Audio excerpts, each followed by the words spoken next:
pleasant morning to each and everyone, especially to you, Miss Cherry Grace S. Gonzalez. So, how are you all today? I'm Miriam Sabanal Castillo, and I'm the first reporter for the week 15, which is the end part or the last part of chapter 10. So, I will be discussing the first three topics with this week, which is the regulatory and ethical consideration. So, my three topics are industrial guidelines, the misleading advertising, and the transparent advertising practices. So, shall we start? Okay, first is the industry guidelines. So, in the Philippines, industry guidelines are established by various government agencies, regulatory bodies, and industry association to ensure the standards of safety, quality, and compliance across different sectors. So, industry guidelines ensures na ang tanang business na nagpapa-advertise sa ilang products or ilang services ensures na kanang ilang advertise is quality, safe, and responsible.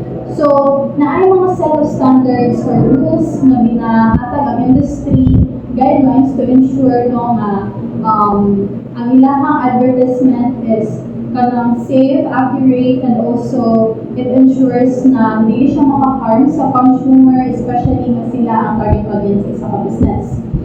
Next. So, sa industry guidelines, we have the key areas and the relevant guidelines. So, start us first, which is the business and commerce. We have the DTI, or the Department of Trade and Industry, and the BIR, or the Bureau of Internal Revenue. So, when it comes to a business, before they produce a product, they have to ensure na naka-set sila o isa ka standards or guidelines na i-follow nila sa kaling duha ka industry or organization. So sa DTI, they provide and ensures name registration, provide consumer protection, and BIR naman, it ensures na nagabayad ang business on tax compliance accurately. So they ensure na business or organization is nagasunod sa kaning duha ka organization for their business to operate smoothly. Next,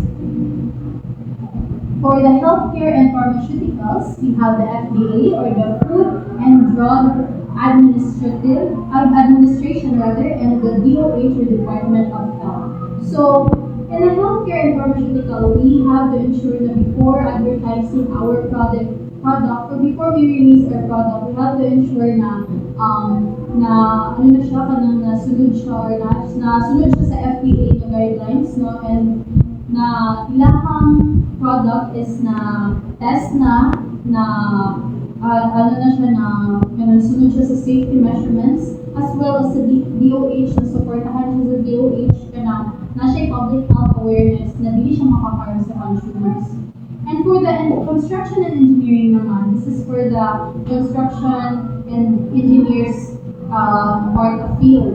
So we have the DPWH, or the Department of Public Works and Highways. And we also have the PRC, or the Professional Regulation Commission. So DPWH this is the set of standards or guidelines para sa mga infrastructure construction field. While ang PRC is muna ang mga regulation na dapat sundin sa mga professionals dili sa infrastructure and construction fields, such as the engineering and fields. Engineering and architects. So next, we have the labor and employment. So we have the DOLE, Department of Labor and Employment, as well as the OSHC, or the Occupational Safety and Health Center. So kaning duha, gina-ensure nila na ang work environment sa isa ka employee is safe, and that they have the safe work environment, and they are well protected by the DOLE and the OSHC. So kani sila, it ensures na ang ilahang mga workers sa isa ka business is they are well treated, they are safe and secure. So next is the environmental protection. We have the DENR, or the Department of Environmental and Natural Resources. We also have the EMB, or the Environmental Management Bureau. So kani sila, it ensures that the business is following the guidelines or set of standards of these two organizations to provide a safe environment, especially outside, na kanang maka-affect na sa ato ang nature and environment. So kami sila is nag-set sila og isa ka rules or rules, certain rules and regulations na kailangan sundon sa mga organization to ensure na dili maapektuhan ang environment, such as the waste management, the mga environmental effects. They ensure that it is safe kasi dili mo gud nato maiwasan na in a business na agid na yung magka-cause of pollution, mga waste disposal. So kani silang duha ka in this organization, they ensure na kanang walay nga mahitabo, walay maka-cause of pollution, maka-cause sa pagguba sa ato ang nature. Next. For the information and technology, we have the National Privacy Commission, or the NPC. It is also known as the data privacy. So kani, it ensures na ang business or ang organization is ensure nila ang safety sa data sa customers, especially na dili na maiwasan na in a business na mag-collect sila ang mga personal information sa customers, such as their name, their contact details, address.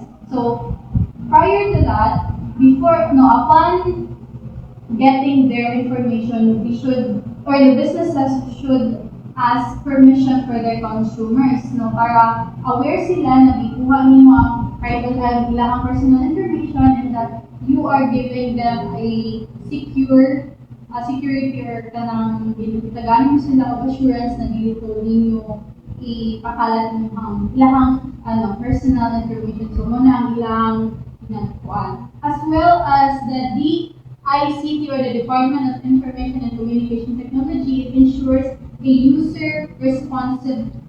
They ensure na the business are having a responsible technology use. So kani sila is, syempre, hindi na ito maiwasan yun na yung mga cyber scam, mga cyber issues. So they have to make sure na ang business na ay mga cyber securities or mga technology protection to ensure that na ay online safety sa ilang business. Next is the education. We have two, DepEd and CHED. We are actually familiar with it. DepEd is naato siya K-12, diba? From kindergarten, elementaries, junior high school to senior high school. And the CHED, muna ang mga colleges, mga programs, degrees, or mga courses. So when it comes to advertising that is related to education, they have to make sure na nakasunod sila sa guidelines sa CHED and sa DepEd para there is no breaches or problems sa pag-advertise. Next is finance. So we have the Bangko Sentral ng Pilipinas, or the BSP, and we have the SEC, or the Security and Exchange Commission. So it is very crucial kay mga financial institutions, na din mga investments, banks, mga lending institution, corporation, or mga cooperatives. So they ensure na when it comes to advertising certain financial institutions, ginasunod nila ang set of guidelines aning duha ka organization to ensure na dili sila maghatag og false advertising, and that they give true, clear, and transparent advertising to their consumers. Industry guidelines or set of standards and regulations that the business should follow when it comes to advertising. For example, a bottle industry or business, they are going to release a new bottle flavored juice.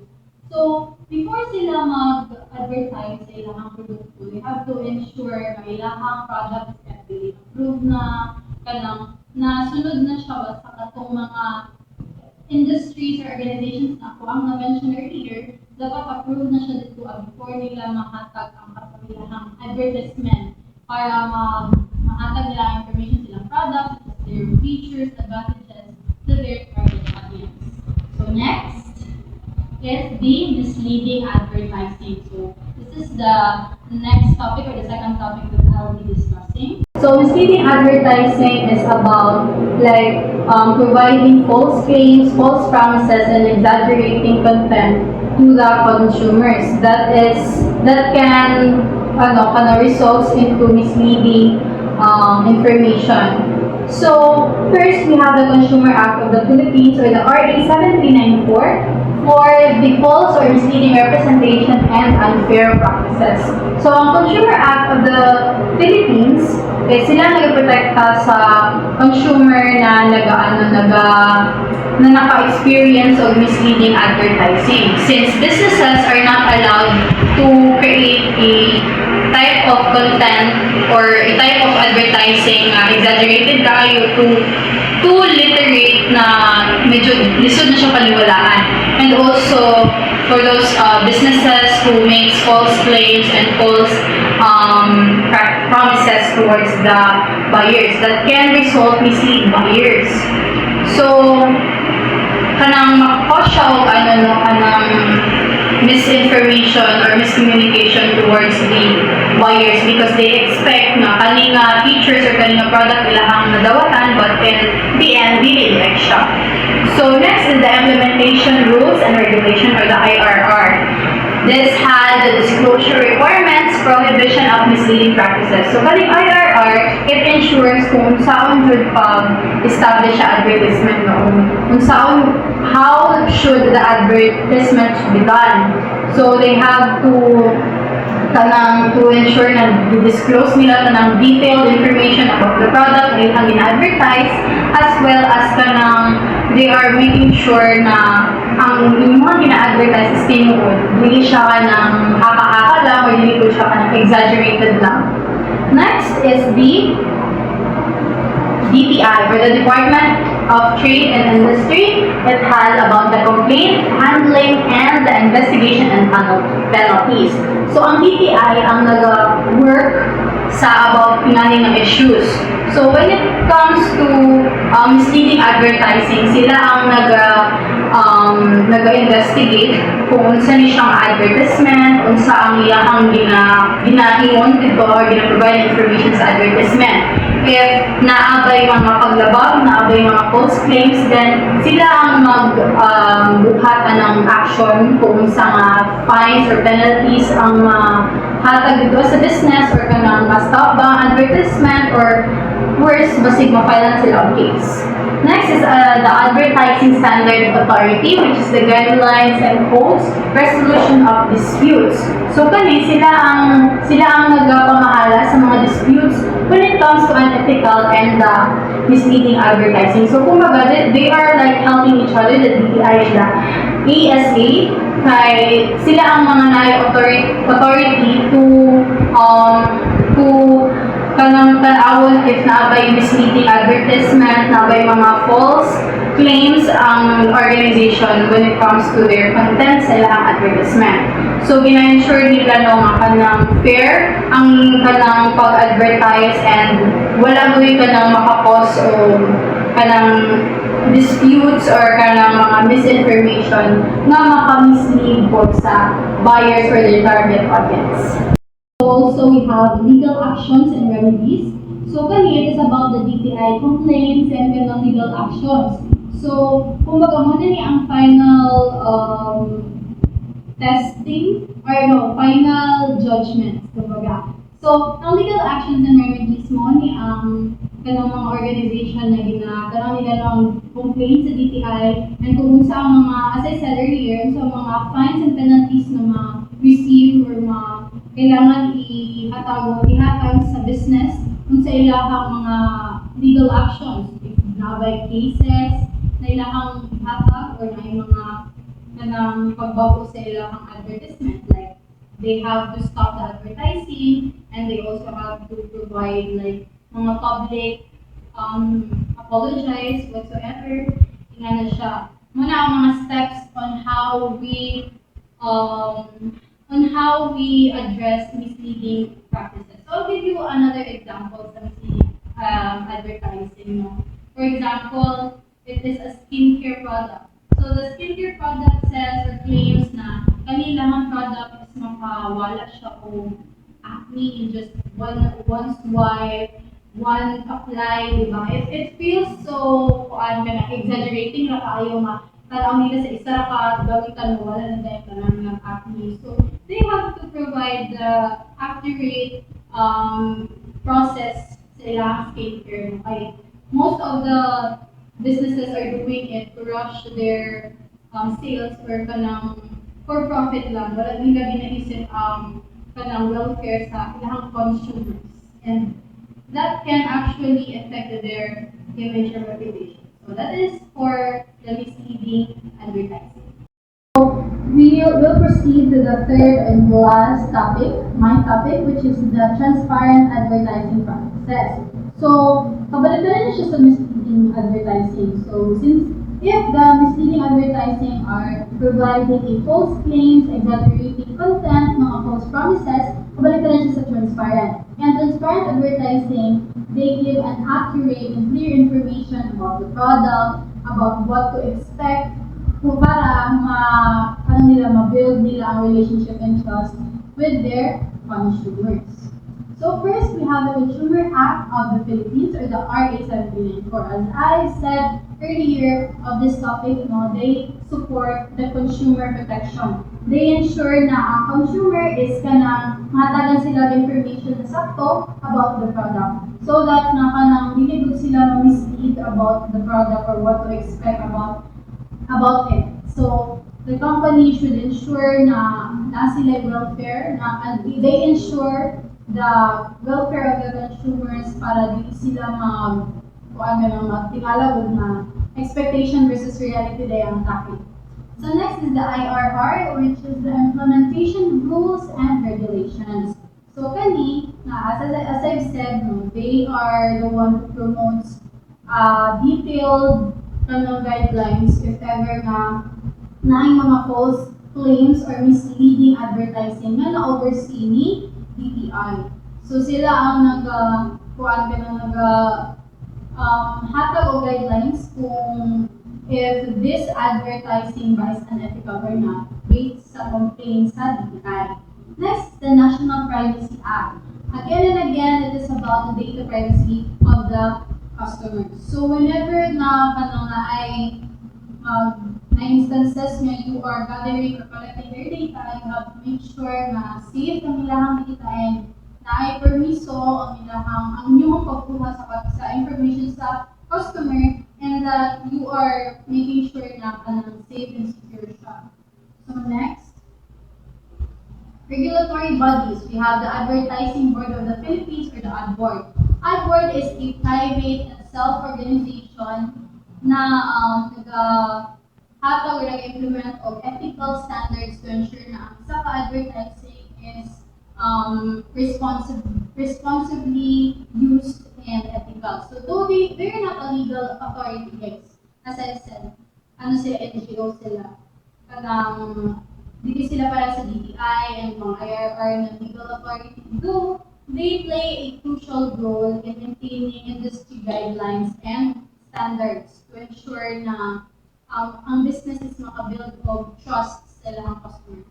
Next is the National Telecommunication Commission, or the NTC. Kani siya is about the broadcast naman, pag-broadcast ilang advertising. So, they ensure na kanang ilang ginahatag online na information is clear, and then kanang responsible ang ilang paghatag ug kanang mga information about the product and the features of the product. So it also supports the channels to support any unethical ads na nakita nila. So next, the industry guidelines. We have the first is the self-regulation. It is when an individual voluntarily perform ethical and mga ethical and good things good na para makabuild sila o trust and relationship sila customers. So kani self-regulation is kanang dili na sila needed tingnan pagod no, you have to follow the rules, you have to make sure na transparent inyong paghatag of information sa product. Kumbaga, they are willingly do it without any further kanang instruction. Kumbaga, lahang voluntary sila naghatag of information that is clear and accurate to assure their customers. Code of Ethics, it is a formal guidelines no, and rules na ginasunod sa mga professionals and business to maintain their business responsibly and fairly. So we are actually very familiar naman sa Code of Ethics. Kailangan siya sa different field na muni ang ilahang ginasunod to ensure nga ka nang na ay mga like na sila ginasunod when it comes to their actions and na sila ganang ginabasihan kung saan right or wrong or mga do's and don'ts. Next, the key practices for transparency. We have the disclosure of sponsored content. So, whenever a business or organization have a partnership with a influencer, celebrity, di ba makita ninyo kapag na ay mga video ang influencer na nag-promote o product na nakabutang label sa baba or like top of their name, nakabutang paid sponsored or paid partnership, mga nga. So, they have to ensure na kanang i-disclose nila ang relationship sa influencer o sa brand. Para kanang murag ma-inform ko ng consumer na, okay, kanina influencer is ipakita niya ng product because he or she is promoting the brand and the product. Next is accuracy and honesty. So accuracy and honesty, they are ensuring na kanang tanan na ilahang iingon about the product such as the features, advantages or benefits is kanang tinuod siya. Dili siya haka-haka mga kanis makapaayo, dili dito.